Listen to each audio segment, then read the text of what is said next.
Universal basic income and guaranteed income are really inspired by the same values. The idea that everybody should have the dignity and freedom to pursue their dreams, to figure out what they want to do with their time. Oftentimes the UBI is talked about, these days at least, in the context of the rise of the robots and pending technical unemployment, as a lot of people call it.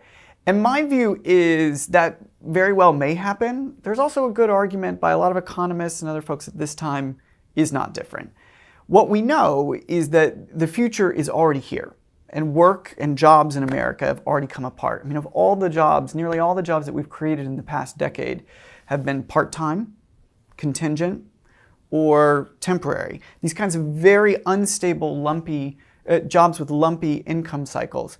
And a guaranteed income of $500 a month would be a powerful force to stabilize the lives of people who need it the most.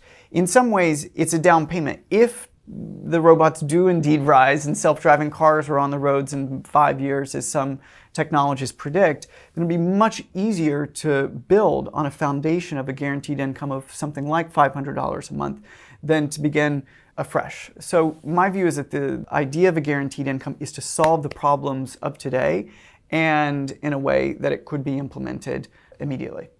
I've worked on cash, and specifically using cash as a tool for economic mobility for several years now, first internationally and then domestically. And the thing about it is it asks fundamental questions about trust.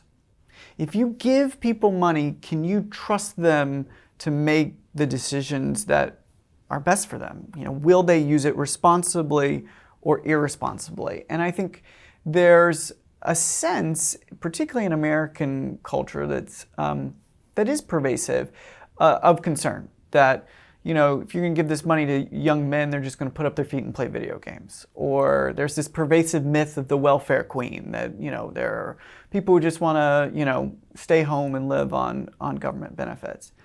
And I think the challenge for those of us who believe that those are very much myths is to amplify the stories, the kind of stories that I hear nearly every day. And they're stories of people who want to work.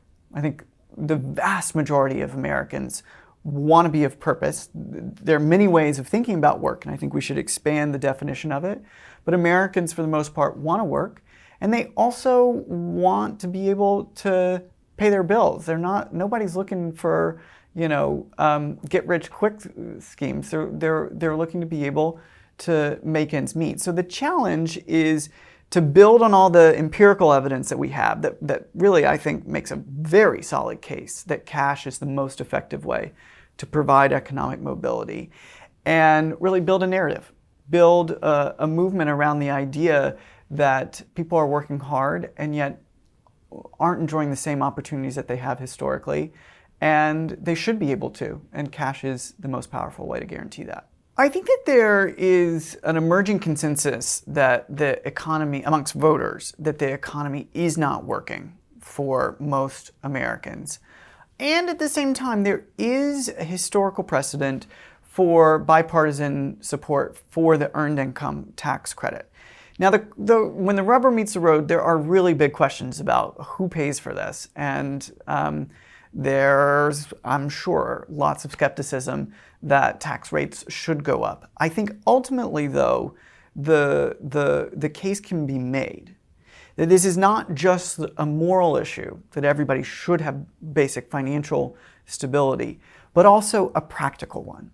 And if we really want the economy to continue to grow and not face the kind of depression which happened right after 1929, the year that inequality was last as bad as it is now, then we're going to have to think about creative ideas that break through like this. So my hope is that particularly the earned income tax credit, which has been expanded by every president since Gerald Ford, Republican and Democrat alike, can be a framework for at least bipartisan dialogue, if not consensus, on a way to reboot the American dream and make sure that people have the economic opportunity that they want and deserve.